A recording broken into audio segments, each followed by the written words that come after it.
Hello, সবাই কেমন আছো? আমার চ্যানেলে নতুন একটি ব্লগে সবাইকে অনেক অনেক অনেক স্বাগত জানাচ্ছি। তো এক গ্লাস গ্লুকন-ডি দিয়ে আমি আমার ব্লগটা আজকে শুরু করছি।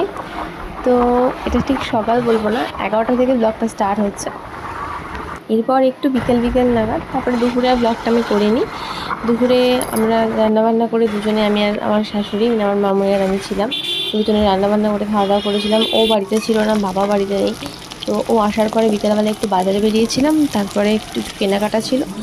আর তারপর এসে ওর ইচ্ছে ছিল আজকে চিলি চিকেন খাওয়ার, তো সেটার জন্য রান্না করছিলাম।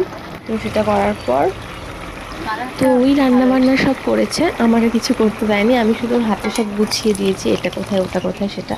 তো চিকেন সটে আর চিলি চিকেন এই দুটোই রান্না হয়েছিল। আর এগুলো সব ব্যাটার রেডি করা তোমাদেরকে একটু দেখিয়ে দিচ্ছি কীভাবে করলাম। আর এই যে আমাদের শেফ।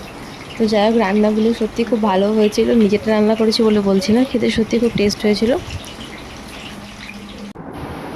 তো এরপরে রান্নাবান্না কমপ্লিট করার পরে একটু ফ্রেশ হয়ে নিয়ে তারপরে রাত্রেবেলা ঘরটা একটু গুছিয়ে নিচ্ছি। কভারগুলো পরানো ছিল না, সেগুলো একটু পরিয়ে নিলাম, বেড কভার, তারপর বালিশের কভারগুলো। তারপরে ঘরটা গুছিয়ে নিলাম, কারণ ঘরটা ঠিক গোছানো না থাকলে রাত্রেবেলা আমার ঘুম আসে না। তাই রাত্রেবেলা শোয়ার আগে আমাকে ঘর গোছাতেই হবে, এটা ম্যান্ডেটরি। তো ভালো করে বিছানা ঝাঁটিয়ে ঘর ঝাঁটিয়ে পরিষ্কার করে নিলাম। আর ও তখন বাড়িতে ছিল না, ও একটু বেরিয়েছিল কাজের ওখানে, তো সেই জন্য। তো আমার রাত্রেবেলাটাই ঘর ভালো করে গোছানো হয়, সকালবেলাটা ও বাড়ি থাকলে ঘর গোছানো হয় না সেরকমভাবে। আর ও যদি না থাকে তাহলে তাড়াতাড়ি ঘর গোছানো হয়ে যায় আমার দিনের বেলা। তো তারপরে রাত্রেবেলা মাথাটা যন্ত্রণা করছিলো আর ঠান্ডাও লেগেছিলো, তাই জন্য ভাবলাম, আমার গলা শুনে তোমরা বুঝতে পারবে আমার প্রচণ্ড ঠান্ডা লেগেছে, আমি মানে গলাতে আওয়াজ বেরোয় না মাঝে মধ্যে। তো তারপরে মাথায় একটু তেল দিয়ে নিচ্ছিলাম, কারণ মাথা যেহেতু বললাম যন্ত্রণা করছিলো। আর আজকে যেহেতু শ্যাম্পু করবো ভেবেছিলাম, তো সেটা হয়নি, তাই ভাবলাম আজকে মাথায় তেল দিয়ে দিই, কাল সকালে নিয়ে শ্যাম্পুটা করে নেবো। তাই একটু ভালো করে নবরত্ন কুলকুল এই তেলটা মাথায় দিলে মাথাটা ঠান্ডা হয়, যন্ত্রণাটা একটু কমে। তো ওই জন্য এটাই দিচ্ছিলাম মাথায়।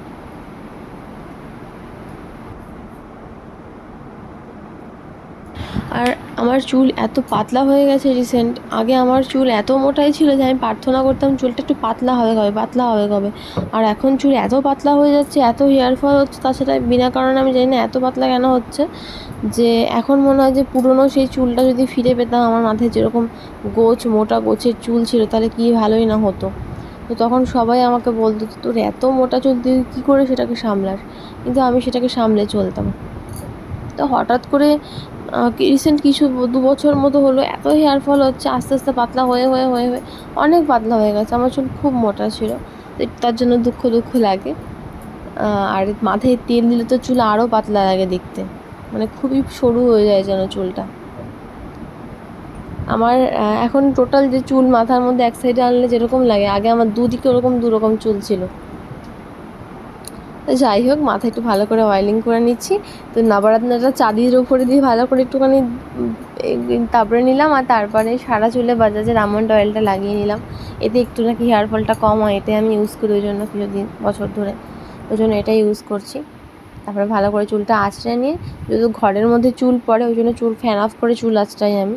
আর তারপরে চুলগুলোকে পরিষ্কার করে নিয়ে ঘরটা ঝাঁটিয়ে নেব, নিয়ে তারপরে সবাই খেয়ে নেবে। খেতে দেওয়ার পর আমিও খাবার নিয়ে ঘরে চলে আসবো। এই আমার নাইট রুটিন। আর আমি স্কিন কেয়ার কী করে রাত্রেবেলা করি সেটা আজকে শেয়ার করলাম না, সেটা থাক অন্যদিন শেয়ার করব তোমাদের সাথে। তো আজকের ব্লগটা এই পর্যন্তই তোমাদের সাথে শেয়ার করছি। তো তোমাদের যদি ব্লগটা ভালো লাগে জানিও, ছোট্ট করে আজকের দিনটা শেয়ার করলাম।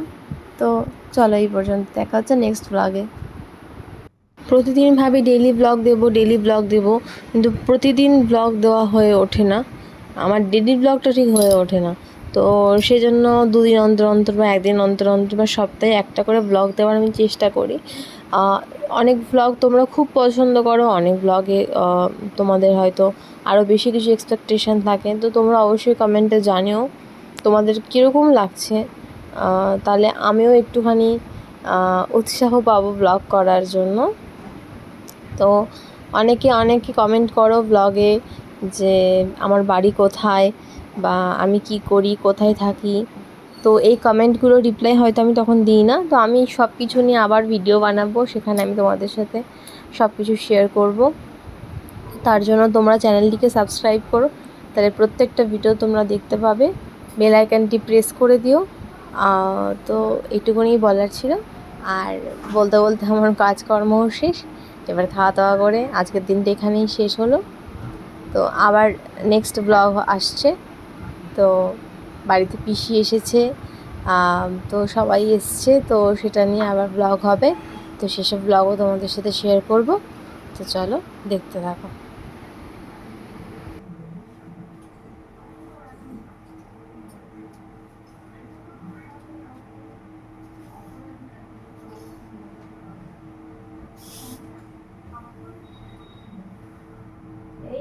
হ্যাঁ হ্যাঁ, আপনার ওষুধগুলো কিরকম খাওয়ায়? সব তো উনি জানে তো। ওষুধ নেই, কি বলছে? নেই তো ওষুধ নেই না। দেখছিলাম সব তো এনে নেওয়া হয়েছে, 15 দিনে নাই তো থাকার তো কথা।